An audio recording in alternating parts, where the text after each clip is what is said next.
So today at Wimbledon, we had a packed day. Obviously, if you listened to our preview episode, you'll know that I took my mum to Wimbledon today, and we'll be going again tomorrow. But yeah, my day two of Wimbledon started by getting there almost an hour early before the start of play, and we got the opportunity to look around the Wimbledon Museum, which for a tennis history nerd like me was absolutely brilliant. And I highly recommend you visiting too, if anything, so that you can get within very close proximity to the Wimbledon trophies, probably the closest most of us will ever get without actually holding the trophies. It's absolutely fascinating to go there and see how the sport's evolved and changed, especially on the fashion side of things, as well as the rackets side of things. Eventually, we went and checked out Jessica Pegula taking Ashlyn Kruger, and Pegula was on it during that match. She was spotting where exactly to put the ball. Kruger did not play badly, but Pegula was incredible. We need to keep an eye on her this Wimbledon. She's on fire right now, is our Jessie. Rain came in, so after taking some shelter, we decided to take a break from Court 2 and go and check out the Battle of the Australians, De Minaur and Duckworth on Court 12.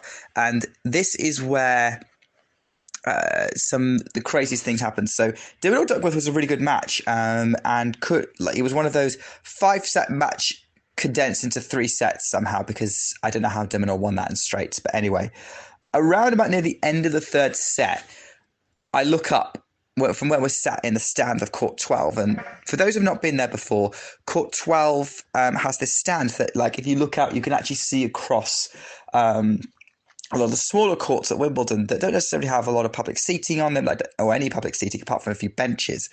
But you can kind of mill around and keep an eye on the action. There was Court 8, 9, 10, 11, and you can see 4, 5, 6 and 7 in the distance. And I knew Court 10 wasn't being used that day, but I happened to look over and was like, there's people on Court 10. Maybe there's some kind of warm-up happening. There's a guy there, looks a bit older. They don't look like tennis players. There's a woman there as well. She's wearing a baseball cap, and she's got a short ponytail, and she's got a crazy forehand. I gotta go. That's Iga.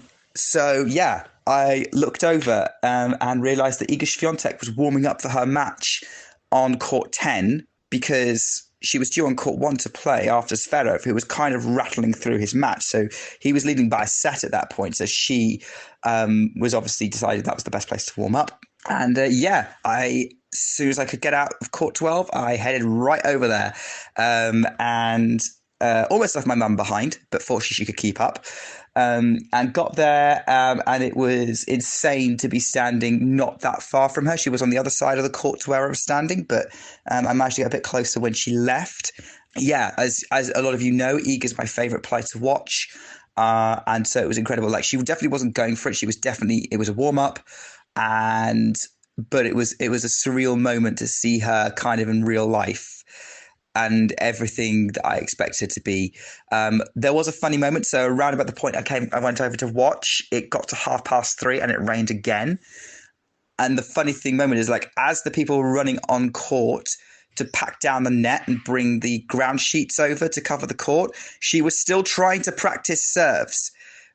So she was actually hitting a serve over the net as it was being dismantled before she was then rushed away with a towel over her head to the shelter of presumably somewhere in Court 1, or at least the locker room. And obviously she came through today against Sophia Kenin in straight sets. It wasn't necessarily a straightforward match, but she didn't look like losing it from what I heard. I haven't been able to go back and watch it yet as of recording. So yeah, that was after sort of basking in that for a bit and hiding.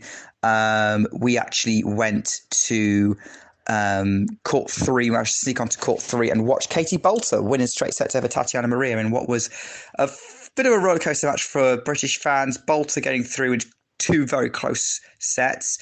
Not straightforward at all. Maria is a very strong defending player, and she was able to get the ball back and force Boulter to hit through her, but Boulter duly obliged. And yeah, she's now through. We then pop back to Court 2 to finish the day there, given we had tickets for it, to watch Felix Auger-Aliassime and Thanasi Kokkinakis, and we watched Kokkinakis save 4 match points and take it to a 4th set, despite being 5-1 up in the tiebreak, and making it more difficult for himself.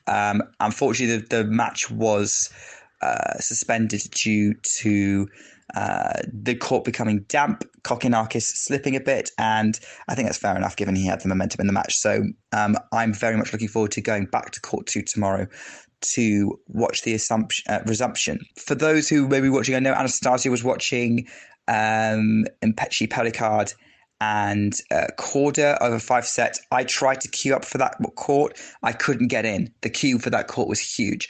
Partly because there were people there who wanted to watch the following matches involving Rune and Wozniacki.